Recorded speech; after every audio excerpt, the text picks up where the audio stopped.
Alex Moyes with us following 1-1 draw at home to Market Drayton Town. Even though you did go down to 10 men, is that 2 points drop for you?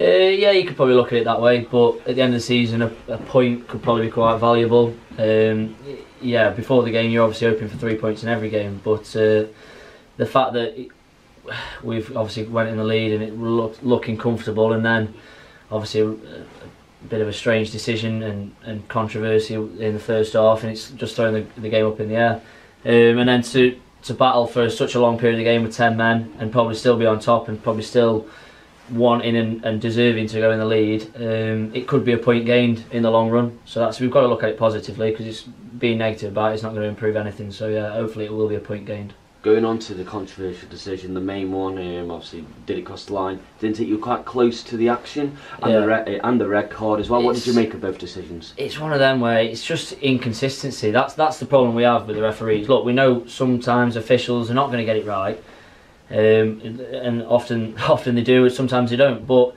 it's the fact that we don't know, like especially with sending off. Look, it can be prevented, but it's not. At the start of the season, we don't have a piece of paper that says this is what's a sending off, this isn't a sending off, so nobody's really clear on what it is, so it's just left to the referee's discretion every week. And often, like some weeks it's never a sending off, some weeks it is a sending off, and the goal, it's questionable. I think the first one it's probably closer, but then the linesman's given the second one that has definitely not gone over the line. That's the frustrating thing. If he'd given the first one, then it was close, so it probably might have been over the line, but he's not given that. He's given the second one, which is about 2 foot the right side of the goal. So yeah, that's frustrating, but we move on, and we've just got to get on with it now, really. Just about the red card, I believe that's your third of the year, and we're only coming towards the end of February. Is discipline a little bit of an issue at the moment? Not really, I wouldn't say. Look, at this level, red cards can be given all the time. It's not a case of a lack of discipline. I think sometimes it's just like questionable thinking sometimes from both the referee and some players. But red cards happen in games of football, when especially at this level it's competitive and it gets fiery at times. So it's just part of the game. Obviously it's something we try and prevent, but sometimes you can't really.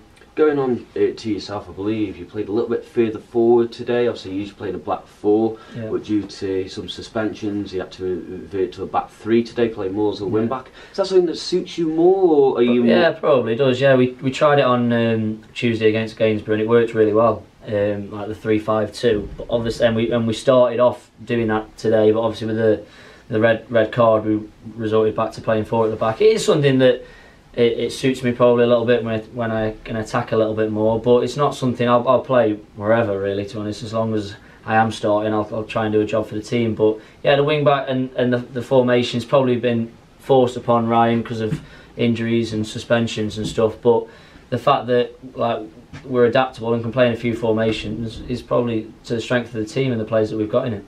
So would you say that the 3-5-2 is something, not a permanent thing going to the end of the season? Yeah, it could be. Obviously, we tried it on Tuesday. We've tried it again today, but it's personnel. Like we've got 3 good centre halves there with Butts, Jeppo, and Duffs. So fitting them in when obviously one of them's going to miss out when you're playing a 4 at the back. But it could be. Well, I suppose it'll depend on results. If we play it again in the next few weeks, and we do well with it, then it'll probably stay. But if we show a bit poorer form, then it'll probably be chucked out the window again. The point today does put you a point closer to playoffs, 7 points off it now with 3 games in hand. Still very much a realistic prospect, especially going into the game next week against Sutton Coldfield. That's a target. Playoffs is everybody's target at the moment. There's probably 4 or 5 teams that will all be saying the same thing, that are in and around there. A good run of 10 games where you you pick up quite a few points from them 10 games. That can throw you right in the mix. There's still plenty of time left in the season to go on and push in the playoffs, and it's questionable whether we can do it. Hopefully, as a squad, we all believe we can. And just a final one for me, you've had some new signings come in the last few weeks, especially a few loan ones with Sanko and Griffiths. Yeah. How are they settling into the squad, and what's the mood around the camp? They've only just come the last week or so.